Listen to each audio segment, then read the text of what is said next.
So today we're looking at needs assessment for literacy. I'm Laura Degatano, and I'm Ron Rabel. And sorry, that might have been what I unplugged. And the data we're looking at today is for the AMERA, which the kids took at the beginning of the year, as well as the middle of the year, and then the running record that y'all completed in kindergarten in the third quarter. The AMERA data we're going to look at, we're going to break it up.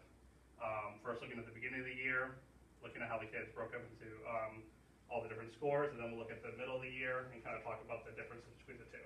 So the assessment information, like I said, the AMERA was used at the beginning of the year, and then again in the middle of the year, kind of showing that 6 month worth of progress, and then again the kids who obviously scored higher than that.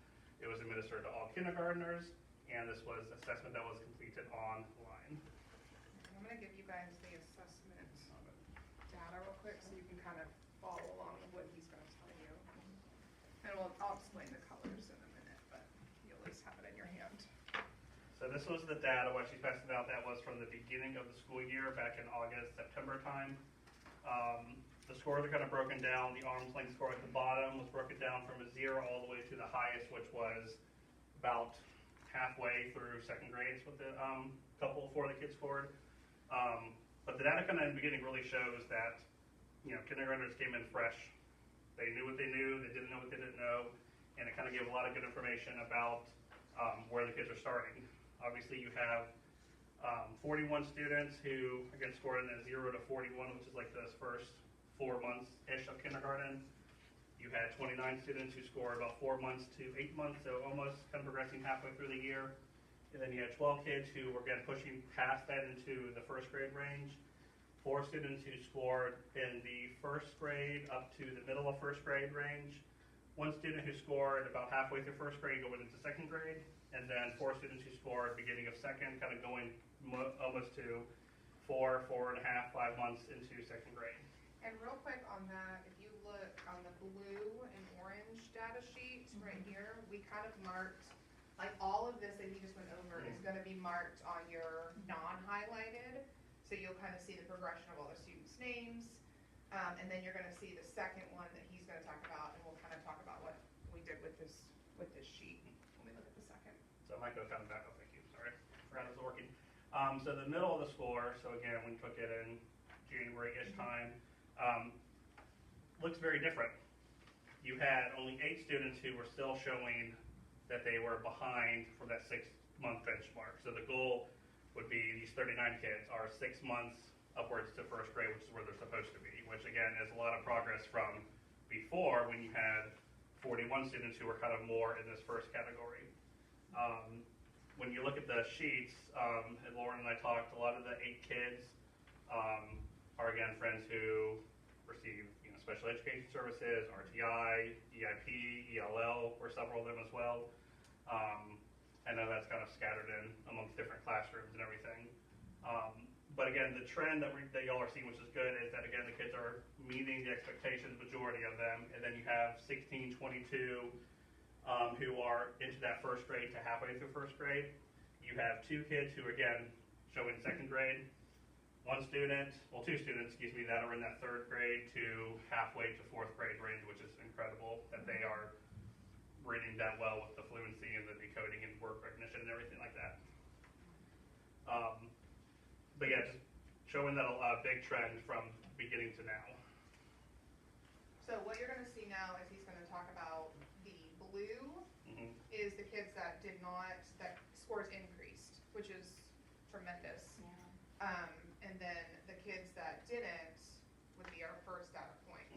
So out of the 96 total students that were assessed, only 4 students decreased their scores between the beginning of the year to the mid-year, which again is the yellow highlighted on the first piece of paper. And what Ron and I talked about when we looked at this, and obviously we aren't going to mention names, but you can see who they are. You're looking at the first one, and her score barely declined, but she was already over that threshold of 0.6. So, I mean, essentially that's not really a concern. The second one would be the 0.54, and that one would have been one that we were like, okay, well, there's something maybe going on. Why did they decrease that score? Because that did drop below the 0.6 where we want them to be. The third one is going to have no score due to SPED, inability to take the test. Then you had the next one with a 1.64. She's already way over what she needs to be in kindergarten. Not probably a concern when we'll look at the other thing. The next one isn't highlighted because it's stayed consistent. Still, you're talking 0.67, already over where you would be at that point.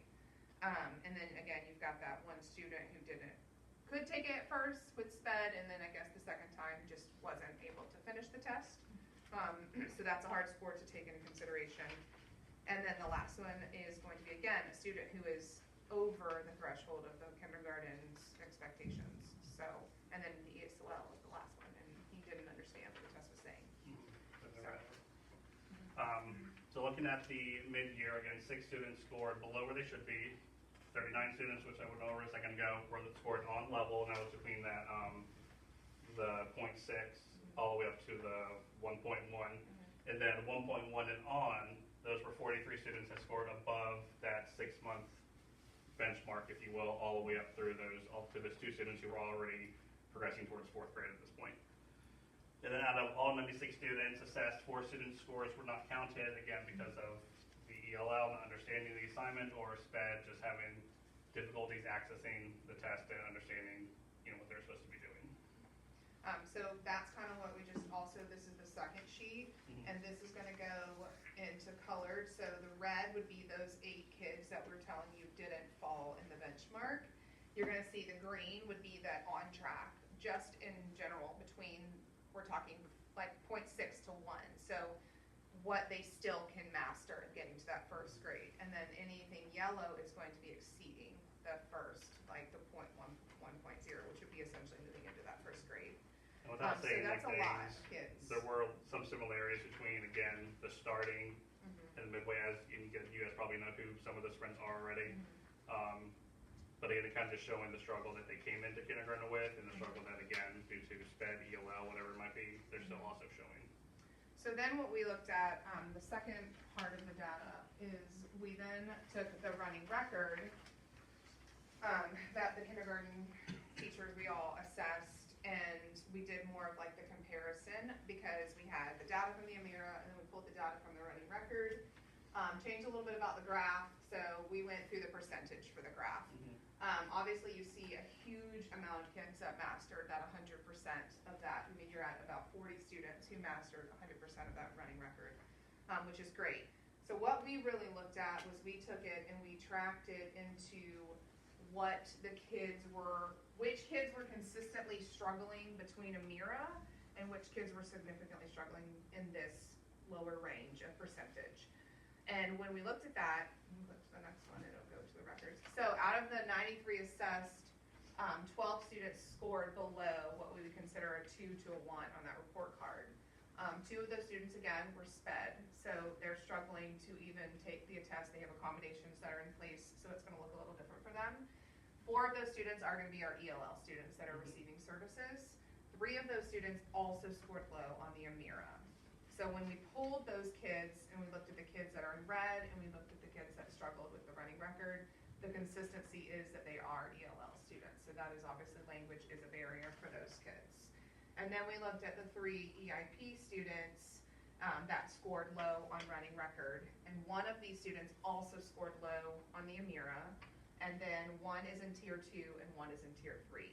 So what we pretty much came up with is there was 1 student that we felt was definitely not in either and is kind of on that cusp and is on watch of trying to figure out what to do with that student. And I did talk, it's Rachel's, and we did chat. I just don't want to say their name on the camera. Yeah. But we chatted about that. And then Ron and I, what the plan will be moving forward is we looked at then, like specifically within those students that are in the red, what areas are they really struggling with? And the 3 areas of weakness, definitely for those 3, where they saw, we'll show you this data in the next one, they're in the red, if you will, look in their skills. It's going to be the phonological awareness piece, their decoding ability, and their high frequency words. And that would be consistent also with that running record score, because that data was pulled from the Amira, but then when you look at the running record, it's being able to read those fluency of text and the words in text. That's why we included both of them, just because there was a lot of similarities between both assessments, and they both, for the ones that struggled the most, highlighting kind of the same areas of weakness, which is where these three came from. Yeah. So I guess we're just going to question for y'all is, are you seeing this as an accurate depiction of your students that you're looking at that we marked? Would you say that's an accurate depiction of their areas of weakness? Because what we're going to do next is like the next training will be like a plan of how to like support those students With like, and their weaknesses. we'll talk about specific strategies for each of those areas, and you know, obviously the year is coming to an end, but things that we could try, y'all could try to do it as a kindergarten team, kind of as you finish the year, on top of, you know, just to add with what you're already doing as well in your classroom. Is there anything on top of these weaknesses that you're seeing that you would think they would need? Mine might be fluency. Okay. I think part of it is like we are sounding out each word and we're not attending, like to when we're reading stories, like the decodable, and then it's not making sense to them, and they've sounded out a word incorrectly and they just kind of keep going. So that. So would you say that's more of the decoding within text though? Yeah, I would say. Okay. So that could fall even, Within I mean, that. we could definitely put an aspect of fluency within Yeah. that decodable part. Well, 'cause I think all of this, like we talked about, all of these build on the fluency of students as well, and then as these skills improve, the fluency would hopefully improve as well. And the thing, if you go back to the one before here, the one part that I also looked at and talked to Ron about this, like there So is the next one. to the back, yeah, one more back. When you're looking at this running record of some of these kids down here, some of them aren't consistently, some of them, I also noticed, and you can look at this as well, some of them did good on the Amira, and then they did struggle on the running record.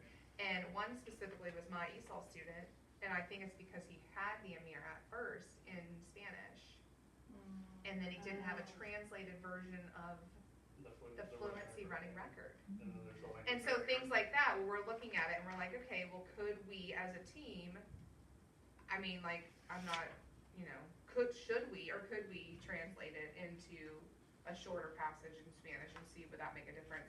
So those are kind of the little things that we're looking at. And then, are we as a team, I guess, are we worried about the kids that are in the 80s? Because what I'm seeing when I see the kids in the running record, there's significantly 1, 2, 3, 4, 5 that are 80, 6 that are 80, but I mean, those would be my kids that I would say kind of are on that Kind of on the cusp there. cusp of like, you know what I mean? Like, could And have there's just been the a past challenge. age, Yeah. could have been something just that day that they struggled with, compared to those that were in like the 57, 50s, and 7% down there. I mean, and all these people in the kids in the 80s, they are all on RTI, right? Yeah. Yeah. But they also, some of them scored green on Amira, Yeah. Yeah. which is kind of the thing that we, you know, we have to really dive into what is the reason why that might have been more of a struggle than Versus this, this. right? Which could, tie into Biological that. awareness Mhm. is the only difference. Yeah. So that's why we put that as one of the areas of weakness. Yeah. That was the only, because we're trying to look at, you know, the limited amount of data we have as kindergarten teachers. And this was kind of the only two that was consistency between, you know, our classrooms. Overlapping skills too. So if you're good with that, we'll come up with kind of a plan for those struggling students, and if any fall into that, then you can add them onto that, and then next time we will bring this, and then hopefully we'll also be able to then later in the year tie in the third Amira, and then we can And see see how what those results that results did with